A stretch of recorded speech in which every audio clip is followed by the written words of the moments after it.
Causa por una causa. Un podcast de la Certificación de Atención Humana en Salud.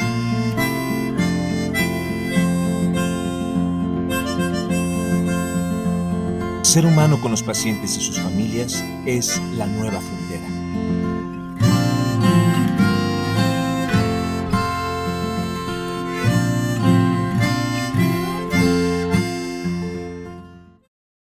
Hola a todos, les saluda Ángela Piedad. Bienvenidos a otro capítulo del podcast Causa por una causa. Luego de haber dedicado varios episodios al Congreso Internacional de Atención Humana, estoy muy contenta de comenzar esta nueva temporada de capítulos acompañados de literatura, que, tras una vida como ratón de biblioteca, es lo que modestamente me siento más autorizada a compartir. Y además me encanta. Y no sé ustedes, pero yo ya los extrañaba. Desde luego que el doctor Enrique Ruelas seguirá conmigo en esta aventura como lo que es, el alma de causa.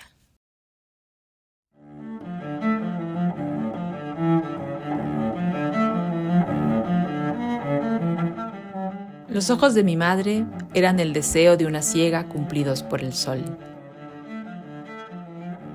Los ojos de mi madre eran mis historias no contadas.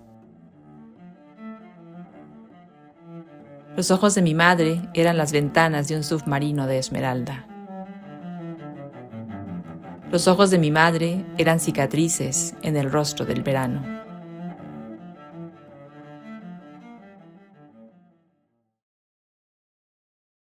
En esta ocasión compartiremos fragmentos del libro El verano en que mi madre tuvo los ojos verdes, de la escritora moldava Tatiana Tibuliak, publicado en 2016. Es una obra portentosa dentro de su belleza trágica. Como toda gran obra, encierra muchos temas, y en cada relectura se descubre algo nuevo. Narra la historia de Alexei, que siendo adolescente y mientras estaba internado en una escuela especial para enfermos mentales, se ve arrastrado por su madre a pasar con ella las vacaciones de verano. Como ella lo había dejado allí abandonado a su suerte años atrás, él la odia. Pero, siendo menor de edad, no tiene más alternativa que irse con ella. Emprenden juntos el camino a un pequeño pueblo en Francia. A medida que se desarrolla la trama sabremos, entre otras historias, por qué su madre quiso llevarlo con ella. Es una historia desgarradora. En ella caben el odio, la furia, el desamparo, el dolor, pero también instantes de felicidad soberbios, como hacerle cosquillas a los arcoíris. Hay amigos, hay sol, hay paseos en bicicleta, hay campos repletos de girasoles. Es un camino hacia la reconciliación y la redención, de la mano de la enfermedad y la muerte.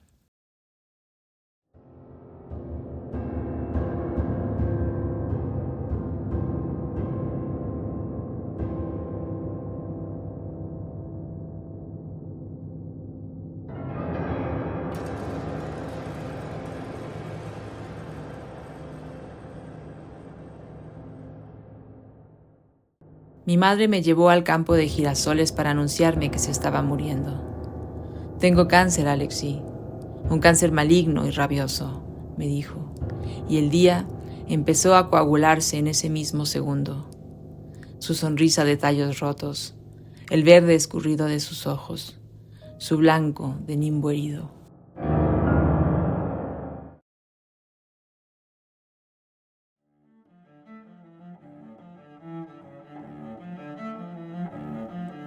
Y que no tuviera miedo.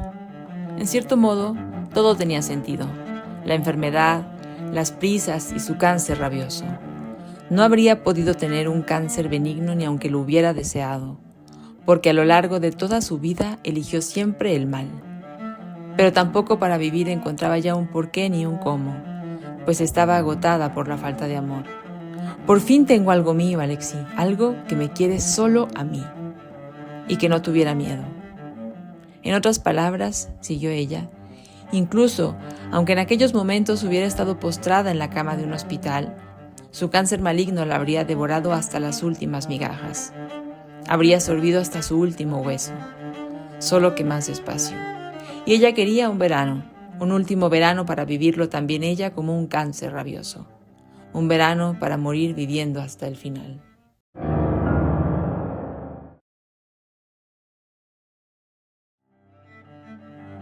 Los ojos de mi madre eran campos de tallos rotos.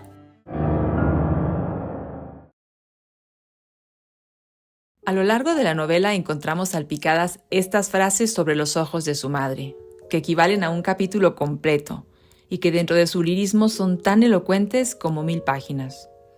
Todo está narrado por los recuerdos de Alexi, que en adelante se ocupará de cuidar, alimentar, aliviar el dolor, vigilar el sueño y acompañar a todas partes a su madre moribunda. Pues bien, ya hemos dado con el tema. Hoy hablaremos de los cuidadores. Los acompañantes son una especie de sombras. Siempre están allí, como dobles de los pacientes, pero los volvemos invisibles.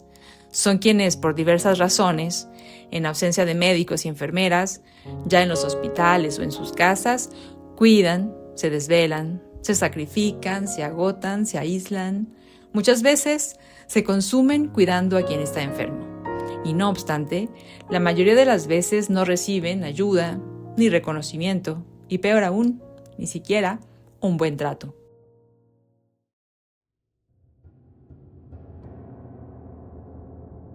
La encontré flotando en la bañera de cobre, blanca y ligera, con el cabello cubriendo su rostro como unas algas transparentes. Sus ojos verdes, abiertos de par en par, brillaban en el agua como 2 trozos de esmeralda. A ellos me dirigí en primer lugar con la intención de salvarlos, como si fueran la llave hacia un mundo encantado que yo quería hacer revivir. Siguió luego el resto del cuerpo, dócil y blando como una camisa de lana. La tumbé en el suelo gritándole que no muriera, que no se le ocurriera morir, que no muriera antes de tiempo como una traidora, porque el verano no había acabado y fuera estaba lloviendo, pero no era otoño, que no muriera por otros motivos y diera con todo al traste, que cumpliera su palabra siquiera por una vez en la vida y que muriera como habíamos establecido, no ahogada en la bañera como una chica descerebrada, que no muriera ahora, que no muriera así, que no muriera, si fuera posible, no ahora. Mi madre callaba con los ojos abiertos de par en par, desnuda y sin aliento. La sacudí varios minutos haciendo que sus pechos volaran en todas direcciones y que su cabello se secara y se convirtiera de nuevo en una flor de diente de león. Permanecimos inmóviles, yo gritando y ella empapando mis palabras, hasta que todo el agua se escurrió al suelo y trazó un círculo húmedo a nuestro alrededor, como un hechizo. Cuando mi madre se recuperó y empezó a jadear de nuevo, acurrucada en mi regazo, como un lactante, la perdoné. Le di un puñetazo de rabia en el pecho y la envolví en una toalla para que no se enfriara.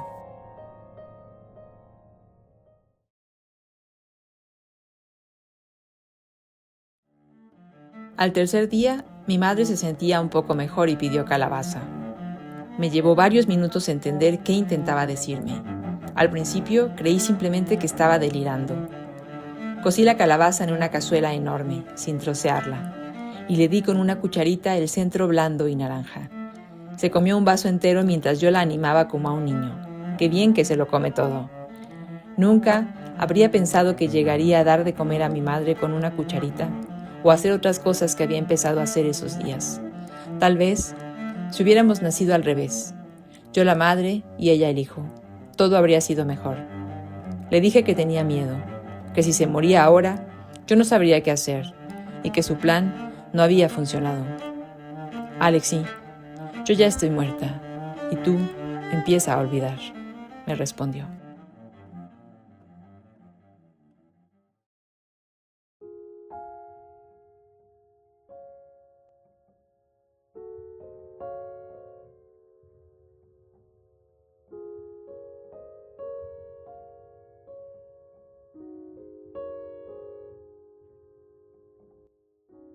Nos hemos acostumbrado a decir que hay que poner al paciente en el centro.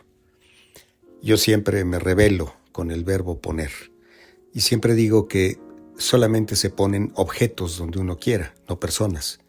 Y por eso tenemos que decir que hay que reconocer al paciente en el centro. Pero también sabemos que en los últimos años se empezó a cambiar la palabra paciente por la palabra persona. Y que ahora hablamos de la necesidad de reconocer a la persona en el centro. Pero siempre hablamos en singular. Y yo me pregunto por qué no hablamos en plural, por qué no decimos a las personas en el centro. Porque no es raro que los pacientes, las personas que acuden a un hospital, que acuden con un médico a un servicio de salud, acudan acompañados. Entonces, tenemos que hablar en plural, porque también quien lo acompaña tiene un papel en la atención. Y ese papel, por ejemplo, cuando estamos en un hospital, a veces se ignora por completo. El acompañante llega a ser invisible, si acaso accesorio. Y peor aún, a veces se le considera un estorbo molesto. Pero quien acompaña a un paciente tiene un papel fundamental y lo sabemos muy bien, por ejemplo, para cuidar su seguridad, mientras no hay personal de salud cerca del paciente. Pero también porque le da apoyo a su familiar, porque eso hace que el paciente, la persona, se sienta más seguro, más tranquilo, con más afecto. Por eso en Causa siempre hablamos no solamente de pacientes, hablamos también de familiares, y entonces hablamos en plural. Hay que reconocer a las personas en el centro, pacientes y familiares que los acompañan o sus acompañantes. ¿Quién va a cuidar a alguien que necesita cuidados, como lo hemos escuchado, si no lo cuidamos, si no lo tomamos en cuenta? Por eso, la atención humana no es solo para el paciente, sino para quien también lo cuida.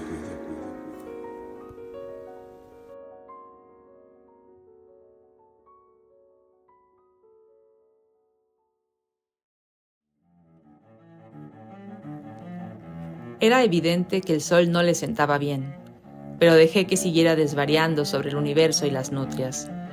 Pasamos el día entero en el lago. Comimos unos cuantos helados y otros tantos algodones de azúcar. Jugamos a la petanca. Yo me compré un helicóptero teledirigido y molesté con él a todas las viejitas en bañadores color pastel, que para la tarde habían cambiado radicalmente de opinión sobre mí y cuando partimos me llamaron patán británico. Fue uno de los días más bonitos de mi vida. Cuando mi madre me dijo que tenía hambre, pero que no quería calabaza, sino pescado, y tal vez una cerveza, la vestí de nuevo con todas las camisetas y volamos a casa en la bicicleta como si fuera una alfombra mágica. En la mesa me dijo muy serena: Alexi, yo tengo una estrella. Está en la Osa Menor, al final de la cola. Es pequeña, pero es la más brillante. La veo todas las noches. Ella sabe que es mía y me guiña el ojo. Comprendí que se acercaba el final. Mi madre había comenzado en ese momento el viaje hacia el lugar en el que se encuentra ahora, hacia su estrella en la Osa Menor, hacia su campo de girasoles suspendido en el cielo, o tal vez hacia otro universo, donde existe tan solo un mar entero de esmeraldas, que de vez en cuando se desmigaja y llega a otros mundos en forma de ojos verdes. Tal vez se hayan equivocado, le dije yo con un nudo en la garganta. Tal vez, me respondió tranquila, y murió al cabo de una semana. Los ojos de mi madre eran conchas despuntadas en los árboles.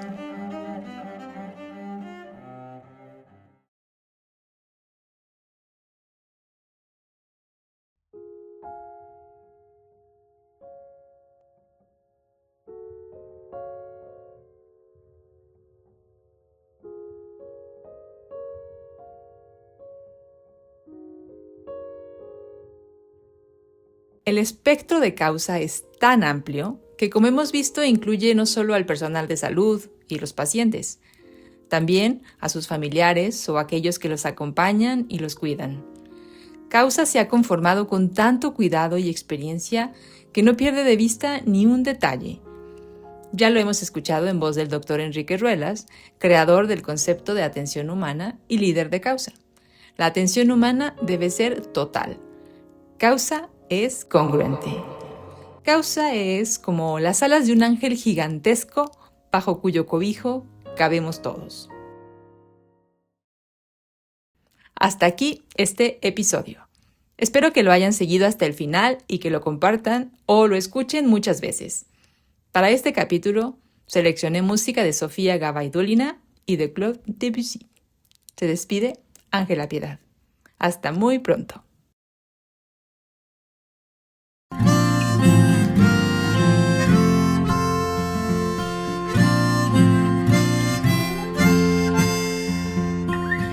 Causa es una cruzada más del Dr. Enrique Ruelas.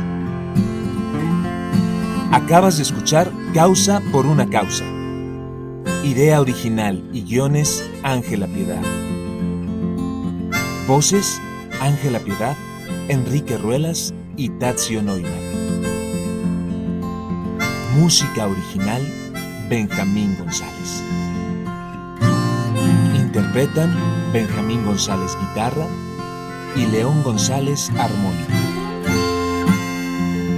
Edición de audio, Jonathan Méndez González y María de la Cruz López. Difusión, Janet Camargo.